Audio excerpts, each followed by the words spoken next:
नमस्कार साथियों, आप सभी का स्वागत करता हूं अपनी यूट्यूब चैनल लेट्स डिस्कस में। दोस्तों, आज हम डिस्कस करने जा रहे हैं क्लास 10th विषय विज्ञान, जो कि वर्कशीट 73 है और यह वर्कशीट आपका 30 दिसंबर 2020 के लिए है। तो दोस्तों, आज आपका एक नया चैप्टर स्टार्ट हुआ जिसका नाम है रासायनिक अभिक्रिया एवं समीकरण। ये आप सभी को पता है, जो ये फर्स्ट चैप्टर है आपका, ठीक है। तो आइए इसको हम बेहतर तरीके से समझेंगे। और ये चैप्टर थोड़ा डिफ़िकल्ट माना जाता है, तो आई होप आप इस वीडियो को कंप्लीट सुनेंगे ताकि आपको जो भी डिफ़िकल्टी लेवल होगी वो सब पता हो और आप अच्छे से इस चैप्टर को समझ पाएँ, ठीक है। क्योंकि आप बोर्ड के स्टूडेंट हैं, आप अच्छे से पढ़ लीजिए, ठीक है। चलिए, तो रासायनिक अभिक्रिया किसे कहते हैं आपको सिंपल सा समझना है। ऐसा परिवर्तन जिसमें दो या दो से अधिक पदार्थों के नए गुण वाले पदार्थों का निर्माण होता है। जैसे आप सभी को पता है, जो रासायनिक अभिक्रिया जैसे कि आपने देखा होगा दूध से दही बनना, ठीक है। मैग्नीशियम रिबन का जलना, ठीक है। तो इस तरह से जो रासायनिक अभिक्रिया, जैसे कि आपने और भी बहुत सारे देखा होगा, जब आप क्या करते हैं, जैसे आपके पास दीवार वगैरह होती है, उस पर क्या करते हैं, बाल पुट्टी वगैरह करते हैं। ये भी एक तरह का रासायनिक प्रक्रिया है, ठीक है, और अभिक्रिया है। तो अभिकर्मक क्या होता है, ऐसे पदार्थ जो रासायनिक अभिक्रिया में हिस्सा लेते हैं। यानी कि जैसे देखिए, आपको मैं बता रहा हूँ, H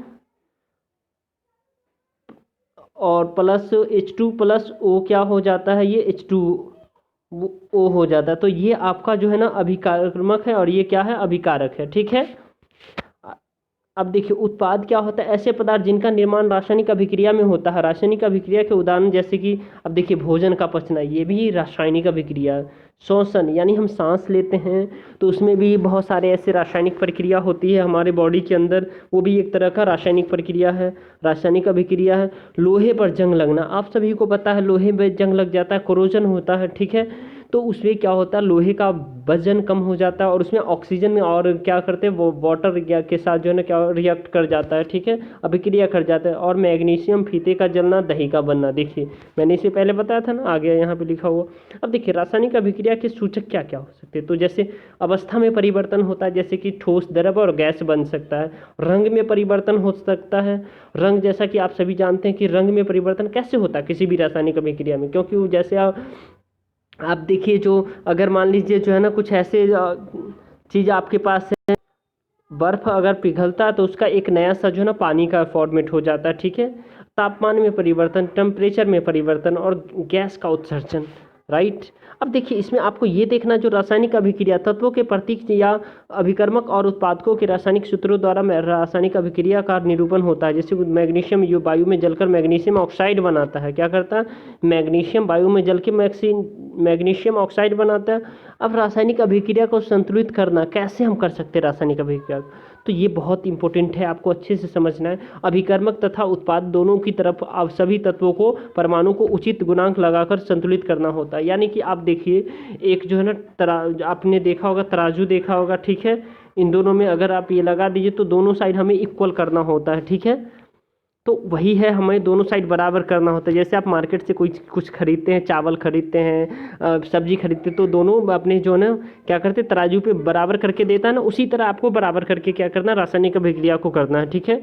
अब देखिए, रासायनिक सूत्र बदलने का प्रयास ना करे, रासायनिक सूत्रों को बदलने का प्रयास ना करे, यानी उसके सूत्र को कभी ना बदले, ठीक है। अब देखिए, Fe प्लस H2O और ये Fe3O4 और H4 है। तो ये देखिए, यहाँ पे Fe3 है तो यहाँ पे क्या हो जाएगा, 3Fe हो जाएगा, और O4 है तो हाइड्रोजन यहाँ पे 4 हो गया, ठीक है। उसके बाद H2 यानी 4 2 जा 8 यानी 4H2, तो 8 हाइड्रोजन हो गया। उसी तरह यहाँ है। अब देखिए, अब इसमें जो कुछ क्वेश्चंस दिया हुआ है, ठीक है, इस सभी क्वेश्चंस को एक एक करके अच्छे से हम समझते हैं। निम्न में रासायनिक परिवर्तन को पहचाने, बर्फ के पिघलना या दूध का दही में बनना, ये कौन सा है। तो ये आपको पता है, भौतिक अभिक्रिया, और ये रासायनिक अभिक्रिया नहीं। देखिए, आपका जो है ना ये क्या है, मैं बता रहा हूँ, ये आपका कौन सा है, बर्फ का पिघलना जो है ना आपका भौतिक अभिक्रिया है। कौन सा है, भौतिक अभिक्रिया, और ये दूध से दही जमना ये क्या है, रासायनिक अभिक्रिया है। ठीक है, अब निम्नलिखित रासायनिक अभिक्रिया के संतुलित रासायनिक समीकरण निकला, इसका क्या करना है, संतुलित रासायनिक समीकरण लिखना है। जैसे सिल्वर क्लोराइड सूर्य के प्रकाश की उपस्थिति में वियोजित होकर सिल्वर तथा क्लोरीन गैस बनाता है। उसी तरह बिना बुझा चूना जल से अभिक्रिया करके बुझा हुआ चूना बनाता है। और सोडियम हाइड्रोक्साइड और हाइड्रोक्लोरिक अम्ल अभिक्रिया करके सोडियम क्लोराइड तथा जल बनाते हैं। ठीक है, अब उसके बाद आप देख सकते हैं क्वेश्चन नंबर आपका पहला का, दूसरा का आपका घ नंबर है, हाइड्रोक्लोरिक अम्ल में कॉपर डालने पर हरे रंग का कॉपर क्लोराइड तथा जल बनते हैं। उसका र नंबर है, बेरियम क्लोराइड तथा सोडियम सल्फेट के जलीय विलयन आपस में अभिक्रिया करके जल में अघुलनशील बेरियम सल्फेट तथा सोडियम क्लोराइड बनाते हैं। उसके बाद आप ज नंबर देख पा रहे हैं, जैसे जिंक सिल्वर नाइट्रेट से अभिक्रिया करके सिल्वर और जिंक नाइट्रेट बनाता है। उसके बाद 6 नंबर है, पोटासियम आयोडाइड और लेड नाइट्रेट से अभिक्रिया करके पोटासियम नाइट्रेट तथा लेड आयोडाइड बनाता है। उसी तरह आप जो है ना तीसरा क्वेश्चन देख सकते हैं, निम्नलिखित रासायनिक अभिक्रिया को संतुलित रासायनिक समीकरण में लिखना है। तो रासायनिक अभिक्रिया जिसमें गैस उत्सर्जित होते हैं वो समीकरण अभिक्रिया लिख करके आपको संतुलित करना है। रासायनिक अभिक्रिया जिसमें किसी पदार्थ के रंग में परिवर्तन होता है, और रासायनिक अभिक्रिया जिसमें तापमान में परिवर्तन होता है। तो इस सभी क्वेश्चन का आंसर हम एक एक करके देखते हैं। ठीक है, आइए चलिए, तो क्वेश्चन नंबर आपका फर्स्ट है, निम्न रासायनिक अभिक्रिया परिवर्तन को पहचान कर उनके नाम लिखिए। इसका जो है ना बर्फ़ का पिघलना आपका जो है ना भौतिक परिवर्तन है। कैसे, क्योंकि परिवर्तन में नए पदार्थ बनते हैं। क्या करते हैं, परिवर्तन में नए पदार्थ बनते हैं, यानी बर्फ़ अगर पिघलेगा तो पानी तो बन जाएगा, वाटर। और दूध का दही में जमना जो है ना रासायनिक परिवर्तन है, क्योंकि दूध अगर दही बन गया तो कुछ नया पदार्थ नहीं, वो वही पदार्थ रहेगा।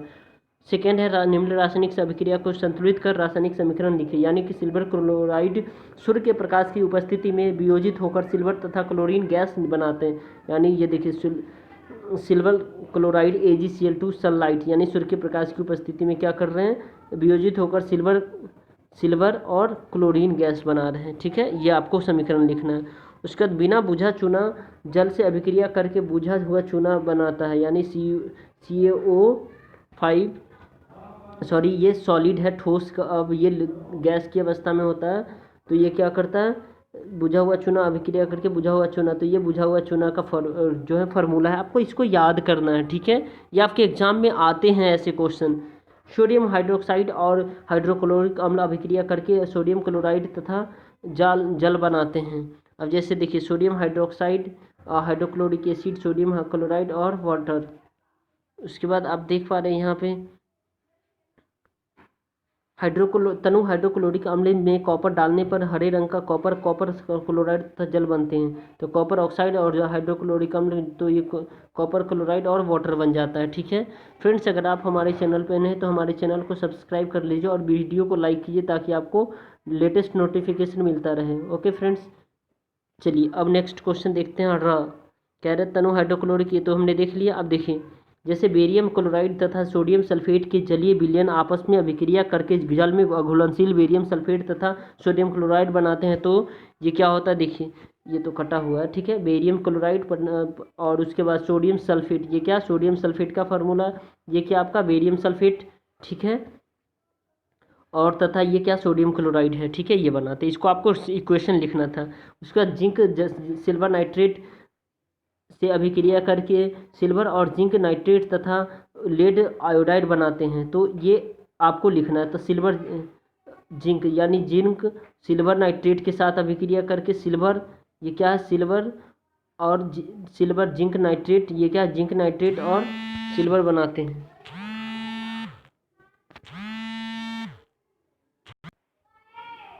तो आपको क्या लिखना है यहाँ से, जिंक सल्फेट, सॉरी दोस्तों इसके डिस्टरबेंस के लिए, AgNO3 एक्वस सोल्यूशन यानी घुलनशील है। तो जेड यानी कि जिंक नाइट्रेट है और ये सिल्वर हो गया। ठीक है, तो ये तीर का साइन है जो यहाँ पे भी आप लगा सकते हैं। ठीक है, तो यहाँ से ये लिखना, आपको क्या करना है, यहाँ से ये लिखना है। ठीक है, उसके बाद आपको यहाँ से ये लिख देना। ठीक है, अब देखिए आपको क्या करना है, पोटासियम आयोडाइड लेड नाइट्रेट से अभिक्रिया करके पोटासियम नाइट्रेट तथा लेड आयोडाइड बनाते हैं। यानी पोटासियम आयोडाइड जो लेड नाइट्रेट से अभिक्रिया करके पोटासियम नाइट्रेट और लेड आयोडाइड बनाते हैं। उसके बाद आप थर्ड देख पा रहे हैं, जैसे कि निम्नलिखित रासायनिक अभिक्रिया के उदाहरण दीजिए। संतुलित रासायनिक समीकरण, रासायनिक अभिक्रिया जिसमें गैस उत्सर्जित होती है। तो ZN H2SO4 सल्फ्यूरिक अम्ल, तो जिंक सल्फेट और प्लस में गैस रिलीज होता है इसमें, ठीक है। अब उसके बाद आप बता सकते हैं इसमें जो रासायन, ये थर्ड क्वेश्चन का है दोस्तों, ठीक है।